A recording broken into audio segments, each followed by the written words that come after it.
Hello everybody, as you can probably tell by the title, I have something quite exciting to show you all today. I've been looking forward to this for quite some time, maybe about a yearish now. I'll be honest, I've completely lost track of when I actually backed this and when it actually came out, but I do think it's been about a year or so. So just a bit of history on here, and we've got quite a lot to go through, so I'll try not to have too much preamble. About a year or so ago, Steamforges Games put up a Kickstarter for a sequel to their successful Resident Evil 2 board game, which is brilliant, and this one was based on Resident Evil 3. So I backed the all-in pledge, which is the core game itself, the City of Ruin expansion, and a couple of other bits and pieces, as well as some Kickstarter exclusive goodies. So what we'll do, without any further ado, we'll delve straight into this with the core game itself. So, like a few years ago, they did Resident Evil 2, and they did absolutely loads for Resident Evil 2. I don't think they've done quite as much for free here, but that's absolutely fine. We don't really... It's not about quantity, it's about quality. So we open up the box straight away anyway, and what we see is, what you'd expect when you open up a board game box set. What I really like about this, I've not looked too much at it, as you can see, these are still wrapped up, but there's enough space in here, I believe, for, if not all of the expansions, some of them. We've got this lovely thing here with the figures in, and we've got some spaces there. And it's very, very similar there.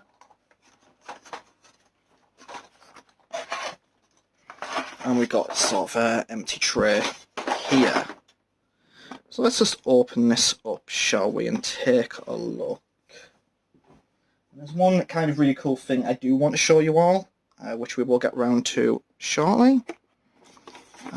So open that up, and there's some more stuff under here. So there's our game tray. We'll get round to showing the figures and cards in a moment, but we've got like the sort of... This came with the Resident Evil 2 one as well, which I really love that, because obviously it kind of... It's similar to what we saw in the games themselves, but this game contains scenes of explicit violence and gore. A little card there. And what we've got on the back is, it's like a sort of campaign tracker. I've seen a few complaints about this campaign tracker, actually, because it's just a paper tracker, not cardboard. But we are here just to kind of show this off for now. So what we got your rulebook, Nemesis on the front. Now I know a lot of people were excited for this one because Resident Evil 3, I think, is one that sticks out a lot in people's memories because of Nemesis. So you're probably one of, if not the most famous Resident Evil kind of boss, big monster character. So people were very excited for this one. The Resident Evil 2 board game, like I say, was absolutely fantastic. So I was quite looking forward to this. Even though I wasn't massively into Resident Evil 3 back in the day, Resident Evil 2 has always been my favourite. So what we've got a lovely introduction to the rulebook here. It's kind of setting the scene. You've got the description of the game itself there. So it's a cooperative campaign game, a survival horror for 1 to 4 players, set in the desolate streets and ruined buildings of Raccoon City. You must work together to survive, searching for parts to repair cable cars so you can make it safely through the most dangerous areas of the city and then overcome the final encounter together. So, I might be wrong here, but I believe Resident Evil 3 kind of took place... I feel like it took place just before the start of Resident Evil 2, but finished after the events of Resident Evil 2. I could be wrong with that. So we got a thing there at the bottom. It mentions if you're a veteran of Resident Evil 2 board game, a lot of this will be familiar. And we've got the contents there, so what you would get with it. So you get your 4 main characters there. You get Jill, Carlos, Mikhail, and Nikolai. You've got 2 boss characters there, which is the Gravedigger and Nemesis Stage 2. Your core enemies as well. You've got Nemesis Stage 1, Zombie Dogs, the Drain, Demos, or Demos, I don't know how you pronounce that, and then some zombies, of course. And you've got some the rest of the elements there, your tiles, what you expect for your cards. And just as we go through, it's a rule book. It explains everything you kind of need to know about the game, and it's got artwork. There's Nemesis there, being lovely. Such a friend. But yeah, that's the rulebook. Put that down to one side. Next up, the scenario booklet. I like the way it's done. It's like how it's like a map of Raccoon City. But the scenario booklet, this is what you'll read from when you're playing it. So it tells you a little bit about gameplay at the beginning. Tells you about the setup. How to advance through the campaign itself. And then we got the campaign itself. So it tells you, you know, this is the map you'll want to set up for it, and this is the name of the campaign, and the various rules you'll be using for it. And that just keeps going through until the end of the booklet. And on the back you've got your campaign tracker. It was the dashboard was the word I was thinking of for that. But you've got the campaign tracker on the back there, what you have in your item box, and how far you are in the scenarios. So we'll have a look just at the next part of this. And I don't want to dwell too much on everything in here, because there's a lot. But we've got the tile set, and there's one other cool thing to show you all about this. So that one's already popped out there, but these are your tile sets. And if you watched my Bloodborne unboxing, this sort of thing's familiar. You know, it's a tile set. You pop these out and you arrange your maps based on it. With this one, it's more bespoke maps, whereas the Bloodborne one, you uncovered different sections as you went around the map. It could be random. So you've got like various tokens and such. Let's go on there. And these are just the areas of the map themselves. Now, what I do like about this, there was a lot of complaints with the Resident Evil 2 board game that the terrain was in fact too dark. And I would agree with that. Sometimes it was a bit too dark. You couldn't really see the detail too well. Whereas this, you can see the detail quite well. Also, what I do like about this, and I'll show you this as we go through this video, they did actually release for people, well, one of the things you get with the all-in perk was another terrain pack, but if you had backed Resident Evil 2, you also got the terrain pack again, and it was updated tiles for anyone who had the Resident Evil 2 board game, so you can use that. And then you've got more tokens here as well. I was kind of darting about from bit to bit here, but you've got more tokens and things to pop out, yeah. Life trackers and such. How much ammo you've got for your weapons. I'm assuming these are like damage tokens and just various little bits and pieces. You'll also see things like doors and walls in these terrain packs, which I don't really need to worry about too much because I do actually have one of the perks with the all-in thing was like 3D models for it all. Now the cool thing I wanted to show you all, and I don't know how well this is going to show up on the camera, is that if you backed it, you got your name on the side of the box. So I think this is actually the J's. Let me see if I can actually find it through the camera. Oh, there I am straight away. There's me. I'm on the side of a box. Isn't that something? So yeah, that's just kind of having a basic look at the rulebook and that. But of course, that's not the thing I think most people are interested in.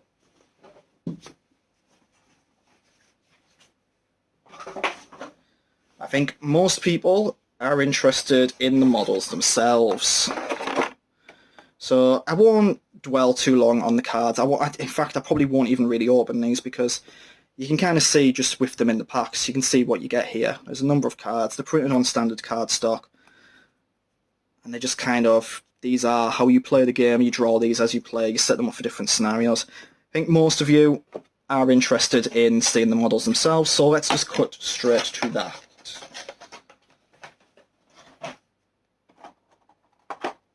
So we'll start with what looks like the character models. And again, these trays are made to carry all of the additional stuff. So what I'll do is I'll just stand up behind the camera. Let's open this up. That opens really nicely, so I really like these. Let's have a look at our 4 main characters to begin with.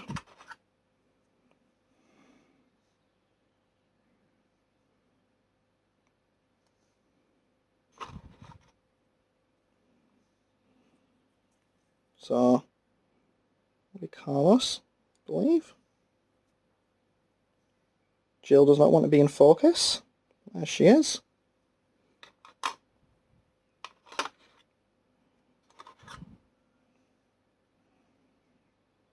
There's your other two playables there.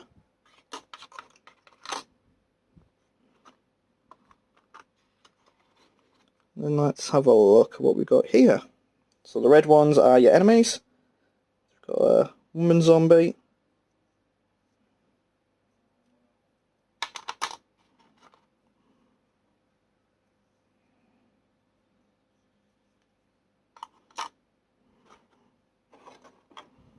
Let's have a look at some of these ones. So, dogs, because those are always fun in Resident Evil games. I'm always really stunned at the level of detail on these models. I always think they're fantastic. Like, really, really well made.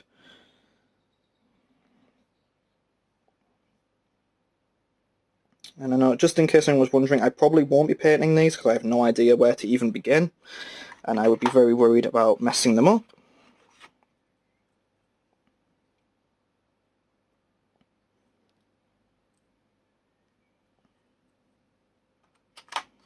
But I have seen some people paint them already and they did an amazing job, and that goes for the Resident Evil 2 board game and the Bloodborne board game as well. So there's all of them, or most of them looked at. Pop that down on one side. Let's open up this one. I think inside this one, it's just more zombies, really. Yeah, that's just zombies.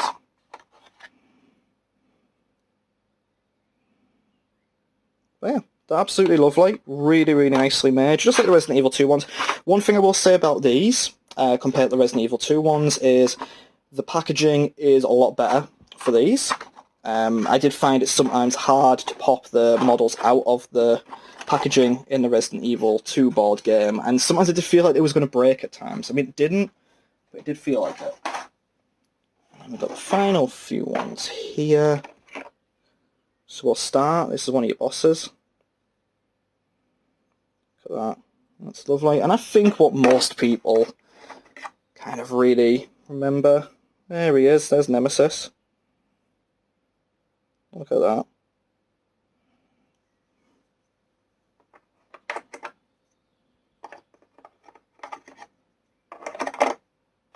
And there's one of his transformations.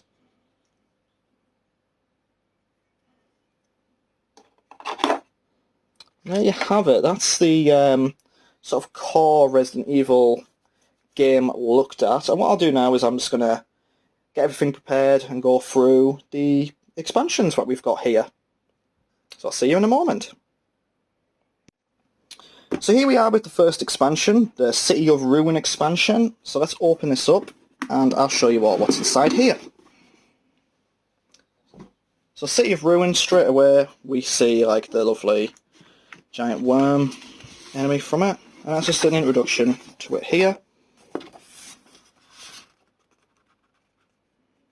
So it's an expansion. It says obviously you need a copy of Resident Evil 3 the board game to play it. You'll visit new locations, encounter new terrifying enemies, and new boss characters in there. So this kind of adds more things that people will remember from the game. So what have we got? So we've got Nemesis Stage 3 and the Gravedigger Adult. As well as some new enemies. We've got the Hunters, and we've got some sliding worms. And there's your extra tiles for new locations.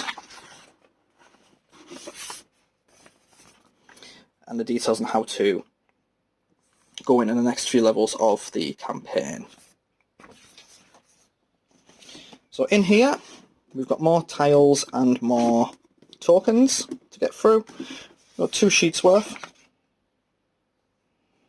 One of them's already popped out, and just look at that. The detail on that is so cool.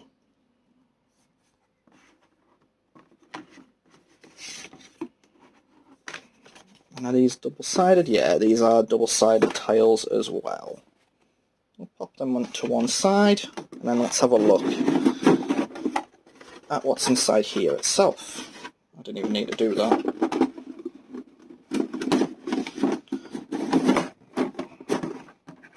There we go. So we'll have a look at the smaller enemies first. And again, what you get here, you get your packs of cards to go through the campaign. It's exactly what you expect, your items, your weapons, your enemies, your instructions for the enemies, like what attacks they have, that sort of thing. What I'll do is I will get an example of a card at some point to show off. We'll start. We've got the sliding worms. And get them in focus. They're really, really cool.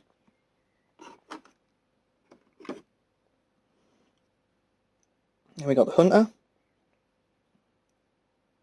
Like a very horrific sort of amphibian-esque enemy, which I remember being quite tough. Got another variety of the hunter there, which if the other one didn't look menacing, this one certainly does. And then we've got your two boss characters. So we've got next form of Nemesis there.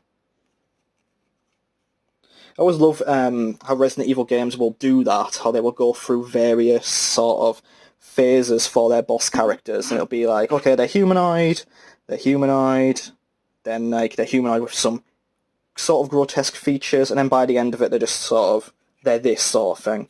I think Resident Evil 2 with Birkin is always the prime example of that, because that one just goes, by the time you're on the subway at the end, that's ridiculous. And we've got one more figure to go. Remember in the previous part where I mentioned about the figures not being too hard to pop out on this one?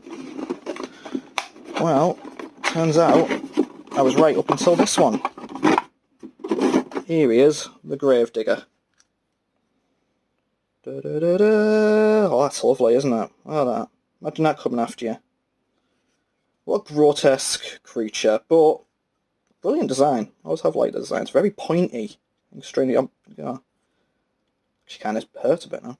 I'm looking forward to seeing what these look like painted from other people. Like I say, I probably won't be trying it myself because I just don't have anything set up to do so, but reach out to me on like social media or leave a comment or whatever, because I'm very intrigued to see if any of you do decide to paint it. But there we go, that's the City of Ruin expansion. Let me just double check something. No. That's City of Ruin. There's not really too much in that one as far as an expansion goes, but I find that's always the case with these sorts of games. The expansions are usually like a couple of extra creatures, but they do add a lot of value to your game. Bear with me a second. Down there. So,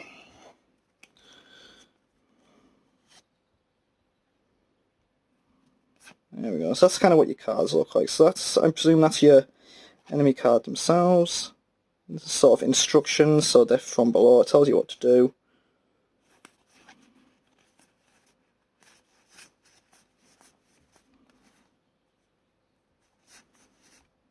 There you go, Nemesis Stage 3.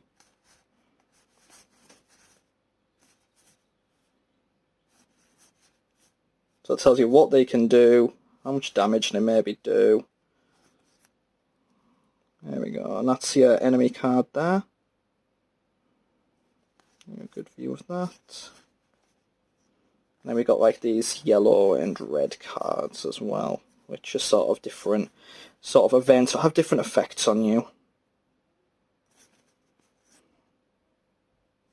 So they might like spawn an enemy or tell certain things to happen in the game. If you're familiar with these sorts of board games, you'll probably know most of this kind of stuff. Let's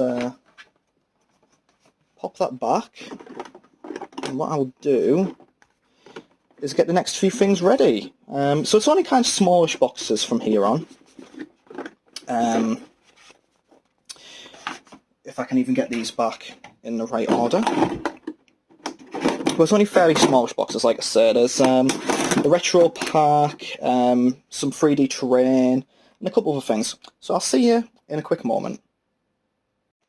So the final little kind of expansion thing that I think adds gameplay is this thing called The Last Escape. So, again, this is one of like the more small things, and if you watch the Bloodborne box set, you'll recognise this, because there was sort of one or two big expansions for that, and then smaller, more intricate campaigns. So what we've got here for The Last Escape is absolutely lovely, isn't it? So we've got your kind of instructions there. It's just another kind of, it upgrades new gameplay elements, new characters, enemies, narrative cards, scenarios, a whole lot. So let's take a look what we're meant to get here. So we're meant to get more characters. We get Barry, Tyrell, Brad, Advanced Tyrell, Marvin, Dario, and Murphy. As well as some enemies. We get some brain suckers, we get some crows, and my favourite of all time, the giant spiders. God, I can't wait to hold to them. Can't wait to have a look at them. Wonderful. Let's get it out of the way. You get one tile for this one. You get one tile where it's relatively normal, one where it's on fire. Which is exactly how I like my giant spiders to be. Yeah. So yeah, let's have a look. So yeah, more cards. Exactly what you've seen before. The smaller cards, which like, I presume your item cards and inventory cards. And here are all your characters. So we'll quickly go through them.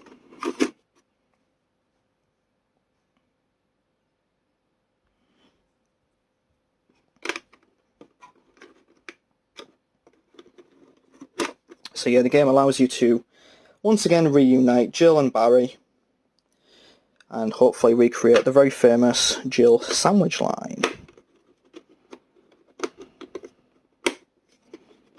These are a little bit tougher to get out of their box.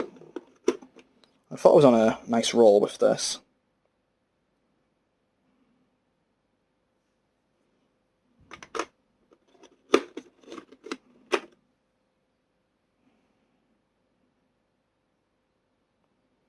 Yeah, the differences between the characters is cool, and they all do kind of play a little bit different. They all have different amounts of health, they all have sort of different weapons, different things they're good at.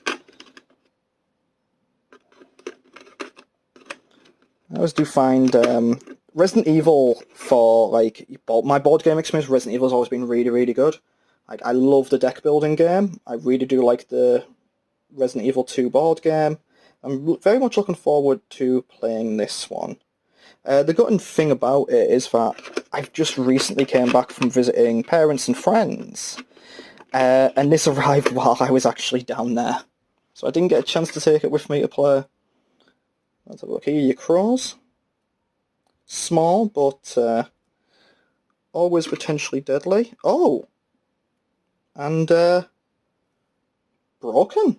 Apparently, I didn't expect that to happen.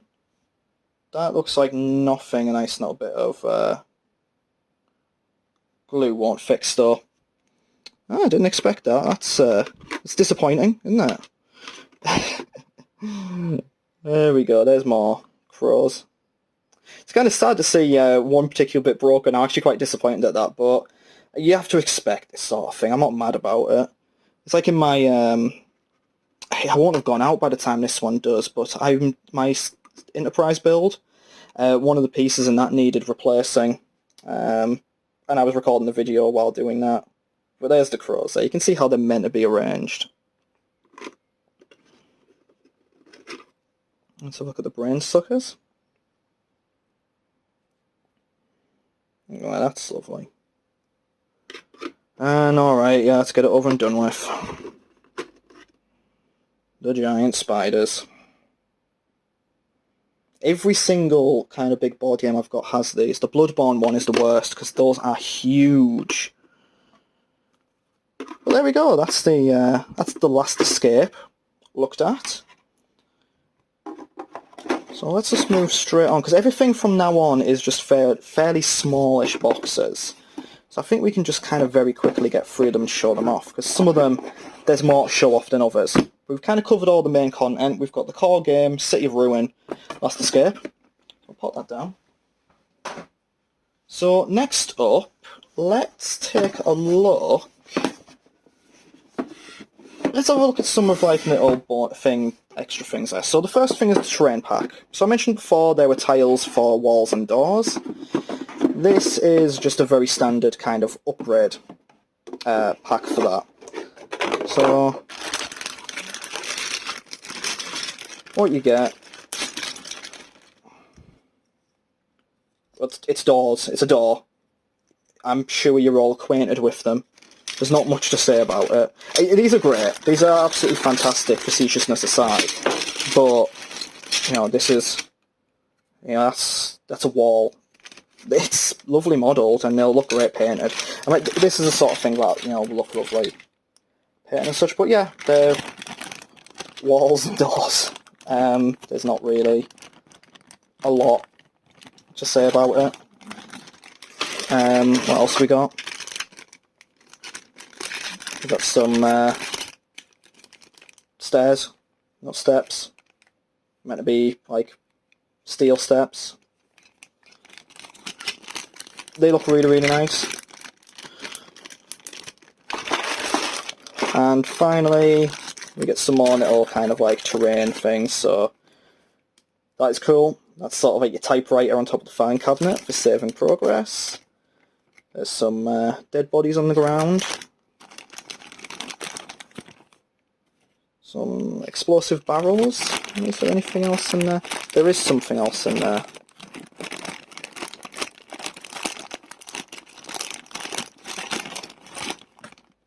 Yeah. The classic item box. So yeah, there's not a lot to say about these. These are really nicely modelled. They're a great addition to the game, I think. It's going to give it just that little bit of depth to it than having all tiles down, but not essential to play it, but I think recommended. So next up, I guess, let's get this one out of the way. For doing the all-in pledge, one of the things you got with it was another set of dice, which kind of came in this lovely sort of syringe capsule. There's plunger. And again, I mean, you probably saw these in the actual core game box, but these are just dice. There's the same dice you get in that box set, but it's a spare pair, well, spare set of dice. It comes in a very, very lovely container, but there is not a lot to say about that. It's dice.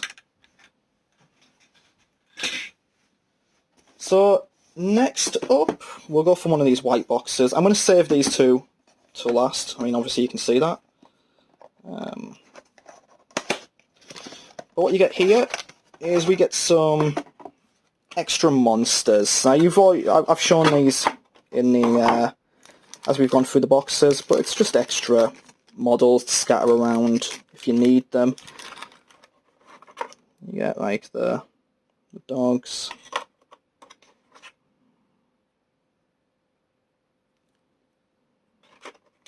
Like I say, we've seen them in the previous ones, so there's not a whole lot to say really regarding the monster box. It's very much like the terrain box, just handy things to have to one side. And I guess if you want to paint a few just for display purposes, that is quite a handy thing to have there. I mean, I say handy because it doesn't have all, you know, copies of all types of monsters in there. But say you want to have a few zombies or dogs or whatever just to display, you can't really go wrong with that. So next up, we've got some Kickstarter exclusives. And then finally I'll show off the retro pack and then we can wrap up the video. But yeah, the Kickstarter exclusive, just alternate sculpts really, for the characters. I'll get them shown off.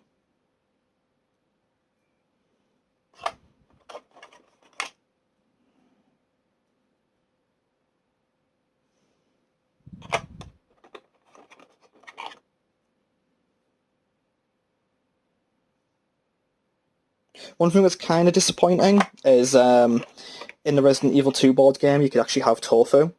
That was kind of disappointing to not see like a repeat of that again. But these are absolutely fine, you know, you pick up Just a nice, way to differentiate yourself, or say I fancy a different character model. It doesn't really affect anything. But again, this could be, say you want to have one of them out for display or whatever. You don't want to use these in the game, you just want to display them. You could paint these up, display them, whatever you want.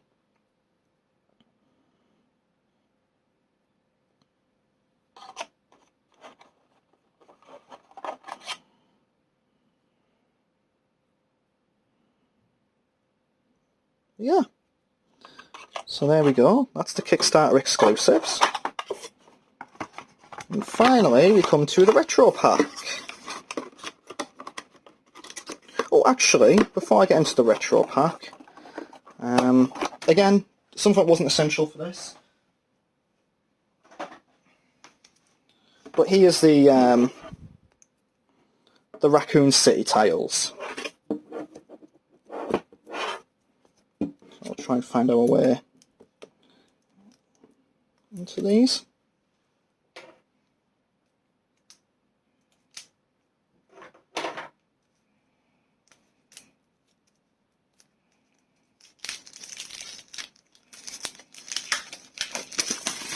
There we go, right, so we're in. So these are just kind of updated versions of what we got with Resident Evil 2.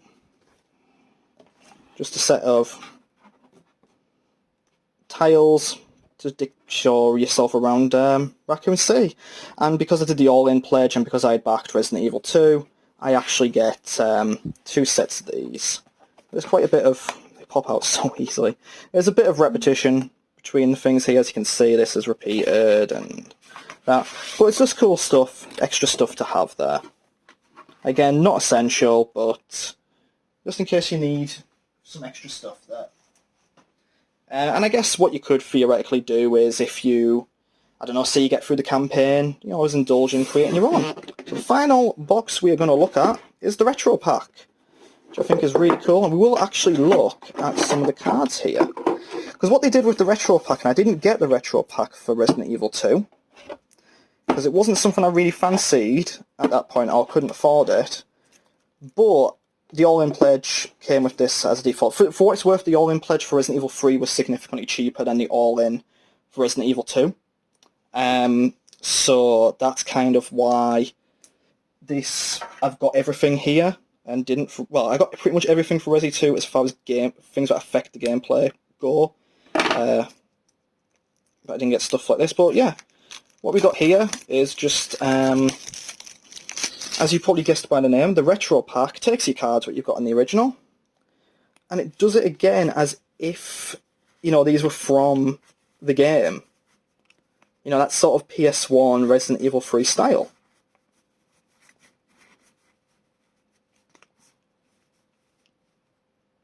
Obviously, it doesn't really have too much in terms of pictures. There we go. It's got like the pictures of the enemies from the game themselves rather than the art, and on the back it's got... I just thought these were really, really cool to have.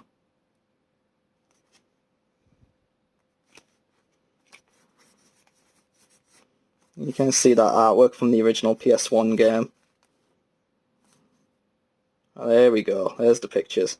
So we got Nemesis Stage 3 and...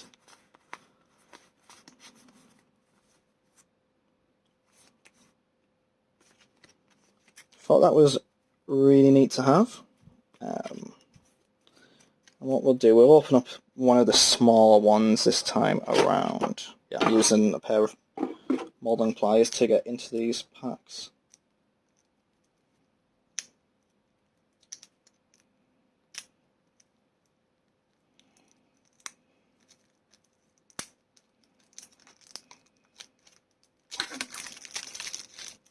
Yeah, so here we go, nearly dropped all of them. But again, what we have here is just the items and stuff you can equip, but it's all the pictures and done in that style of Resident Evil 3 from the PS1. So that's, that was what the icon looked like, that was the background you had. And I think this is just really cool to add a bit of nostalgia and variation to your game. Again, this is definitely not essential at all, but it makes you smile. That's kind of one of the cool things, and I think sometimes at the end of the day, that's what it's all about, just enjoying it. So, there we have it. That's the box. Well, that's every single box unboxed. That's the game looked at. Hope you enjoyed taking a look at that. I am thinking maybe I'll do a little demonstration of the game at some point if I'm able to find the time and space to do so. Do let me know in the comments if that is something you would like to see. In the meantime, thank you all very much for taking the time to watch this. I know with the amount of stuff we had to go through, it was a big time investment, and I do appreciate it. Do leave a like and a comment. Do subscribe and check out the other content there. Do check me out. You know, there's links in the description for various ways you can reach me on social media or support me. And thank you very much, and I'll see you again in the next video.